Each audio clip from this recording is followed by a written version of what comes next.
This camera is zoomed into my crotch at the moment.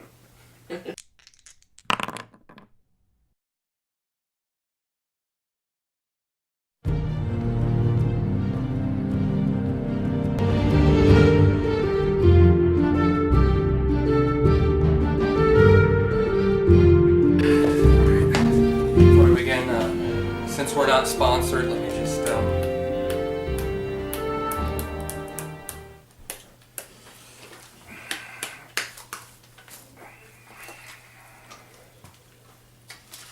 fucking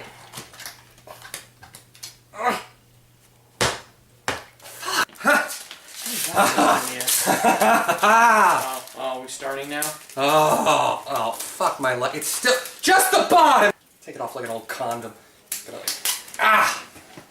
That's totally how I take condoms off. Just rip out my pubes with it. This is starting off really weird. We're gonna edit that out, probably. Yeah, sure. Alright! Yes. Welcome to the Tabletop RPG show, What I Done. I'm Rory Finger. Welcome to Paths Found. I don't know why I always say welcome. It just seems like the right thing to do. Anyway, we haven't done this in a while. Yeah. I've been very lazy. I've been smoking a lot of weed and just laying in bed or cranking one out. Point is, I wanted to come back to my nerd cave and tell a little story. Not just to you guys, to James here. Because, in brief, I won't go into details, because I don't know how much of this you want out on the internet, but in any gaming group there's going to be friction between a few people, and a little bit of friction happened recently with James and somebody else. And so Well, I would say it was, like I told you, that wasn't what caused it. Like, I was actually going to tell you what did. Yeah. But ultimately it was a burnout. Yeah. I was tired of doing. You get burned out. That's something that kind of, I think a lot of people need to understand is... You get burned out. When you're running a game weekly... You get burned out. Yeah. Some people do eventually just like, can we take a break? And Because they got burned out. not everybody wants to take a break, though. And Not everybody gets burned out. But You everybody got burned does. out. Everybody does get burned out at some point. But I just want to keep using that term until it has no meaning left. oh, Point is, racist. like racist, Nazi, feminist, sexist, anything with ist on the end. So you missed out on a game. He wasn't here for our last campaign, which my brother ran, who's an asshole, by the way, for doing this. Hey, we're trying to film down here! Shut up! Shut up! So, bottom line is, my brother ran a, what he described as being a very brief campaign, very straightforward. He basically sat us, James excluded, of course, down and was like, hey, how would you guys like to go fight in an arena or something? We should just do something fun like that next campaign. Correct me if I'm wrong, which as you described it, he didn't have a plot hook or anything to take you to the arena. It was just literally him saying, hey, why don't you take your characters to the arena? It was literally, hey, let's go make some money. I wasn't there because if I had been, I'd have just been like, no. You would have railed against that. I would have, based solely on the make us go principle, okay? I, for one, was fine with it because the way he pitched it made sense, and I had a story justification for it if it felt a little bit too forced, loose or forced. Forced, railroad. I was actually going to have my character Matthew get drunk and talk his girlfriend Serena into taking the ship to a place, and just, yeah, from there it's just a clusterfuck. But we went to the arena in Geb. Do you know much about Geb? Yes, actually I do. Not a place you want to go running around in, as it's kind of run, I believe, by an perpetually undead king for the last couple thousand years. And his wife, who I believe used to be one of Eridan's heralds or some shit. Yeah. She got turned into a zombie concubine bitch or something. It's kind of a sad story there. Yeah, not a place you want to go running around unless you have a reason to be there. So, it was either like Nex or Geb or that friggin' place with Keen. I didn't want to fight his one NPC, Keen, not because I couldn't beat him, I could probably totally beat him, but I actually like the NPC, so I was like, I don't want to kill him or humiliate him. So we're like, hey, let's go to Geb. We can fight in the arena, get some experience, earn some money. And that was essentially the story reason. It's just like Matthew and Black Wolf, the two most... I don't know why we needed money. We have how much money? Yeah, really. We have a huge, huge safe, and we have like a flying... We have a goddamn airship. Yeah. We have an underground bunker that even gods can't detect us in because its magic is so old and powerful. But let's go earn some money. All over the top, it is. Yeah. Like, this is why it was best that I wasn't there for this, because I would have just been like... You would have gotten pissed. Well, no. It would have been a case of, why would we need to go? Going there? What's the reason? Well, it'd be a really good idea if... Like, couldn't you come up with a story hook, sir? Well, again, this was kind of... And this is why I say he's an asshole, because this all seems to me to be a devious attempt to further the plot without us knowing it. You weren't there, so he made it sound like, hey, let's go do something, because we don't want to leave James behind, even though we do. Let's just go to the arena and fight shit. And he lied. Amazing. For characters like Matthew and Black Wolf, who are arguably the most knuckleheaded in our group, Matthew is a big, roided out, not literally, but... He's drunk. Big, drunk, muscle guy, fucking loves to fight, loves to rough people up, and get roughed up himself. And then Black Wolf is like a ninja assassin. And making movies, singing songs, and fighting around Galarian. And Black Wolf is, of course, like an assassin, and anybody that's been in our group knows he's kind of a loose cannon. So yeah, he enjoys a good fight himself. So we're like, hey, fuck it, let's go to Geb and kill stuff. 9 out of 10, he can back up all of his crazy stuff. There's just that one time. Yeah, just that one time that he's like, hey, we should kill everybody. Dragon, Hey, Demigod Dragon, I can see you are a warrior. I am treating you like an equal. Or that one time, hey guys, let's kill everyone in the court of Rensele. Ruler of the Shadow Fae, who is a demigod himself, who could murder... He had an army!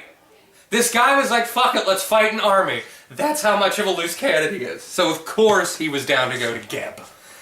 We get there, it's a huge undead city. Not necessarily the worst place to be. And the voice of reason isn't going to speak up against you because that's just not how he plays. No. Nobody cared. Everybody was down with this. Mm-hmm. So we go to Geb, lovely place. Nice architecture, lots of undead just running around.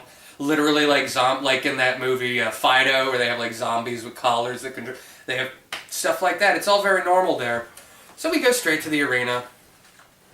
And this dwarf, who basically is like the master at arms or whatever, I don't know. He gets us all signed up or what have you. And he, of course, is doubtful because we look like just regular people. So he's kind of like, oh, okay, you're up, kid. FYI, this is a Mythic campaign. Yeah. Because someone thought Mythic was a good idea. To be fair, it's never a good idea, but there's no way to know that till you do it. Yeah, and this was the first time we did it, so... It really is a shit idea. Mythic breaks everything. There's no stopping it, no matter how good of a DM you are. Nothing can be done because someone will take some sort of mythic feat, some sort of path ability, something that will just destroy your game. Just completely... Ugh. So the dwarf is, of course, he's like, okay, you're up, kid, get in there. AJ, I believe, killed some sort of horrible... Of course, it was an undead aberration. I know Jason's character... I almost called her Hewen for some reason. Solanus, Hewen's his other character. He always plays women. He's one of those guys. Solanus killed some stuff. I ended up fighting this horrible... It was basically like the Screamer, the cut enemy from Left 4 Dead or something. It was like a big... It would let out a shriek or something. It would fuck me up. That's what Jason fought. He fought a Wendigo. Oh. That was friggin' scary. He fought a Wendigo. If you hear noises, don't worry. It's just the loons down south. The sound carries, Pet Cemetery reference. Second round, I ended up... And again, this was all very straightforward. This is basically just a gauntlet. I was having fun. Yeah. Because this is basically what AJ is best at. He's best at combat. I really love combat. I'm not against roleplay. I love doing that too. Mm-hmm. But when it comes down to it, a nice one-on-one fight with something that I can believably take is a lot of fun. I fought a giant... They call it a hollow snake. And my character's other personality took control for this fight. His other personality is an effect of something that happened in the campaign. We all got cursed, and I took the possessed curse or something. He let us choose, so... Isn't he nice? So, Camillus, as I've been calling him, takes over, and he can speak Aklo, by the way, for reasons I can't get into. But he actually, like, I had ended up threatening the snake, and the snake understood, as my brother described it, it tilted its head like it knew.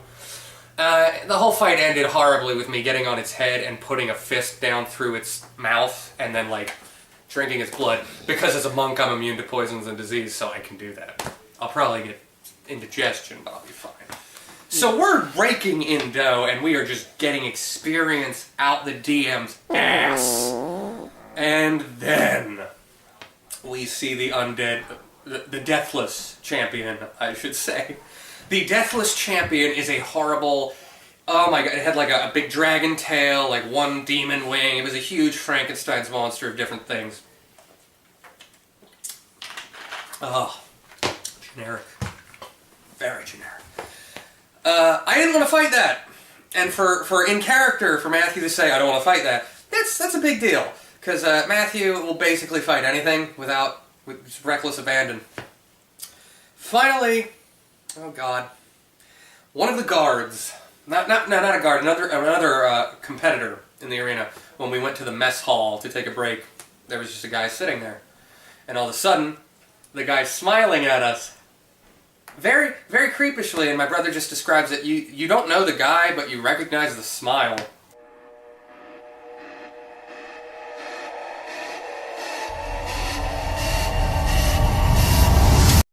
Trick that has been employed by Xantrian, one of the lesser villains in our campaign, who is a necromancer, and basically Merrick Ishtar.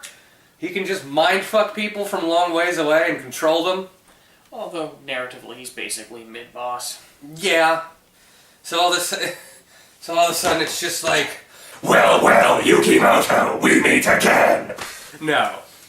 More or less. The guy's smiling at us, he's like, having fun? Did you see the Deathless Champion? I made that. And it took us a second. Oh, fuck. Xant, how's it going? I'm coming to kill you guys now, so, I don't know what possessed you to come to Geb, the undead city. Why did you think we wouldn't be able to find you here, for fuck's sake? And that's when it dawned on me that, like, my brother is an asshole DM because he pitched this to us in such a meta-gaming sense. And I understand that our characters should have been like, maybe Geb's not a good idea. But there was no reason for us as characters. You can't come up with a story hook. Don't do the story. Like, maybe, I guess it would have made sense. He said your characters should have been able to catch on and be like, no, we're not going to Geb. But at the same time, all his NPCs that are with us, like Uther, who is like an ancient silver dragon, one of the smartest people we know, wasn't immediately like, yeah, maybe we shouldn't go there, guys. Yeah. So you're basically metagaming to fuck us over. Not that I'm complaining, because it was fun. And here... Oh, Jesus Christ. We were just like, okay, out of here, to the airship. And of course, waiting at the airship is who other than Mr. Blackthorn, who is actually a black dragon named Umbernox or something. Yeah. And Mr. Blackthorn, I haven't told you guys about him, I don't think, is basically... He's a dragon, too. Yeah, he's a dragon. He's an black umbral dragon. Umbral. Horrible guy. I actually really like him as a character. If he wasn't evil, he could probably be best buddies with Matthew, honestly, because he's a very funny guy. He actually laughed his ass off at Xantrian when we humiliated Xantrian in a previous campaign. So he's basically a hired gun. He's not really on their side. It's just like, what's gonna get me repeat business?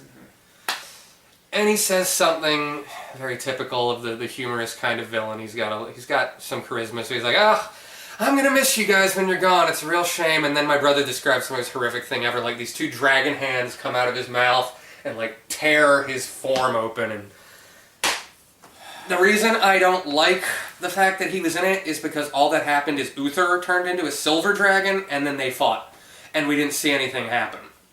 And, of course, it ended with Umbernox retreated to the negative energy plane because he's a prototypical coward, but he's a heel. He's a typical heel. Yeah. It's like oh shit, I'm losing. I'm out. Let's get a count out going. I remember Angry Joe's review of Godzilla, and he was describing in just the first few minutes. He says he dressed up as a reporter. He says there's this really amazing monster battle right over there, just off the screen. I wish he's like you can't see it, but it's really cool.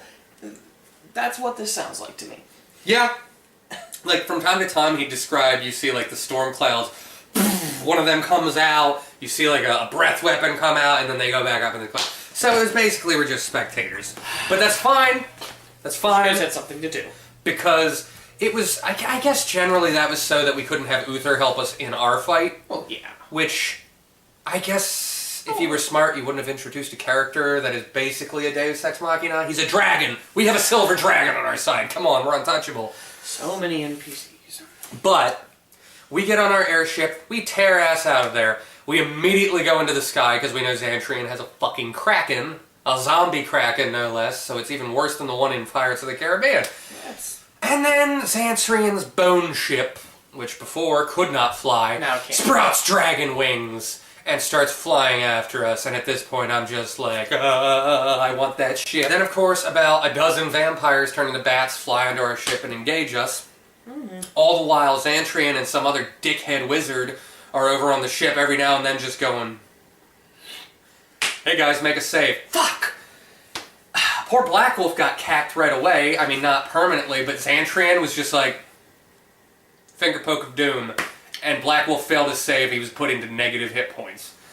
And the problem with that is, Ethan, we each had to play like 2 characters for this. I had to play Ethan, the Paladin of Cade and Kalan, and Matthew. So Ethan lays hands on Black Wolf, and then Matthew has to use his turn to pour a potion down his throat. That's how far into the negatives he was. Because when you're mythic, you can go double your constitution score. Basically, the DM says... This is my other problem with like campaigns that have a lot of NPCs in. Fortunately, I'm a quick study, so I started throwing out other stuff. I think I hit someone with a breath weapon from Windmane the Dragon Horse, who's fucking awesome. That's like the coolest horse ever. That's how far into the basically, the DM was like, okay, he should technically be dead, but because you're mythic, you got that whole auto-stabilization thing. I'm going to bend the rules this time. If you can revive him this turn, he's not dead, which is why I had to frantically use 2 of my characters to do it. See, here's the thing, though. I know that if I had been there, me playing a cleric, I would have been the one targeted by that because they would need to take me down. You gotta take down the healer. Yeah. Healer always dies first. Yeah, so, like, it would have turned out slightly different there, I'm pretty sure, because you know how I am with saves. I think it would have been better because we could have been riding around in the flaming chariot. Would have been cool, yeah. Then we would have had a flying horse, a dragon, and a flying chariot. And of course, I don't think Sarah was with us. Because I don't remember her doing anything. But, so he cacks Black Wolf with a finger of doom. And finally, it gets to the point, we've killed all his minions, we ram our ship into his, and then we all do the little pirate swing over shit. Unfortunately, for me, not for you guys, because this is funny, Xantrian goes, everyone on the ship make a save. Prismatic Spray. That is a spell I simultaneously love and hate, because I love it when I have it, but I hate it when I'm up against it. I get hit with, like, the yellow ray, I disappear. DM's like, you just got sent to another plane. What? And he's, thank fuck, he took mercy. He's like, you're in the plane of air, falling through an endless sky. So I'm just describing this. I'm like, okay, at first Matthew's like, ah! And finally, when he starts to realize there's just no end, he's just... Whatever. So I missed out on the... There was only about 3 more turns after that. They finally took out Xantrian. Black Wolf, of course, says something horribly cringe to him before finishing him off. Cringe. He thinks it sounds awesome. He doesn't exactly have a way with words. when he's on the fly, especially. So what he said came out very awkward. Honestly, the less time he has to think of this stuff, the better it turns out. I think it's when he goes, ooh, I gotta come up with something I think good. he really would have been better off making a more strong silent type, or even better, make Black Wolf, make that part of his character that he wishes he could make good one-liners, but he can't, but he always tries. But you can't fault him for trying. So, they kill off Zant. The ship keeps attacking. They had to destroy the ship, which pissed me off. Because I wanted to take the ship, turn the bone ship into the bone ship, and just stock it with hot chicks. Hot chicks, and, well, Matthew doesn't swing both ways, even if I do. So, only women. So, after the fight is over, they're like, where the fuck is Matthew? Is he even still alive? So, they had to scry for me, and they're like, okay, good, he's alive. Where is he, though? Plane of air. How the fuck did he end up in the plane of air? And they send Windmane, the dragon horse, because she can plane shift, to come get me.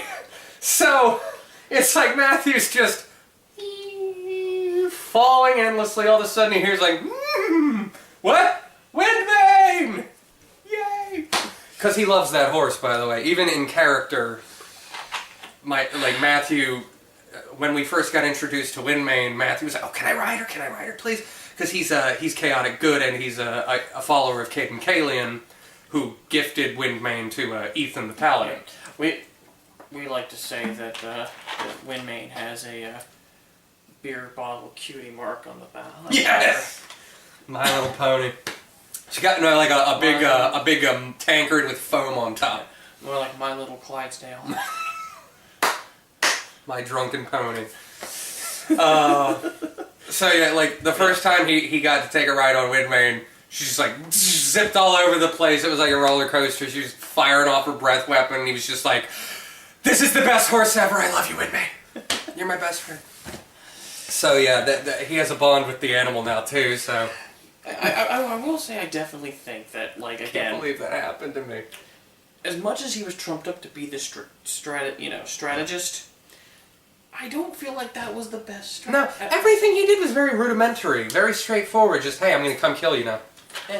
Why did Ren Sele kidnap one of our team instead of Xantrian? Yeah, I mean, like, yes, it almost feels like it was a pointless arc that was totally there to kill time.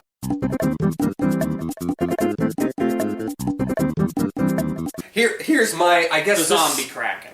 I don't know if Preston thought of this. He'd have to be dumb not to, but I think one of the reasons he was so, excuse me, so straightforward the second time round is because the first time round he had promised Lucianus, his boss, that he was going to have our bodies hanging at his vampire ball. Mm-hmm. And then we showed up to the ball and ate all the hors d'oeuvres. Not as bodies. So he was humiliated, and basically Lucianus, like in front of us, gods, and everybody was like, don't fuck up again. He basically pulled a Darth Vader of like... See, but then it's like, you would make sure you'd empty your coffers to make sure that there was no possible way we could slip out again, because if we did it once, I mean, I guess you could say he was so arrogant he thought we were just one-trick ponies, but at the same time, it's like he knows that we've killed his other minions, who, by the way, I think Lucianus is the dumbest villain ever because he's just letting us get stronger. That's very true. I mean, if we were good enough to garner his attention, he would have killed us by now. Admittedly, how did he become so powerful by doing dumb things? Doing the prototypical villain of like, yeah. You guys, go ahead and get stronger, mate. If you actually make it to me, all the better. I'll kill you myself. There is going to have to come a point where we've killed enough of his scions that he's like, okay, I can't lose any more employees. It's too expensive to train. What do you think my character's plan was the whole time? Yeah, really. If we just kill as many of his people as possible, he'll have to respond at some point. And then we can get him. Or he'll get us. Either way, It's gonna be rough. Yeah. But so yeah, Xantrian's now gone, thank fuck. But you fell through the plane of air. AJ got struck dead. It's like when I got back, I had all like these like, had like a crown and like a necklace on. I met some genies in the plane of air. We hung out. They had one of those never-ending taps. So for your never-ending fall, I was sort of hesitant to leave the plane of air at that point, but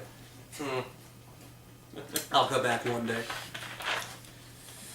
Alright. Meet some big stereotypical Arabic genies. Hello, how are you doing? Oh, fuck you. That was more Jamaican. He doesn't even know how to be racist. I can't even be racist, right? I don't know what it is. I guess there's worse things to be bad at than being racist. Yeah. Oh well. Yeah. I can see you.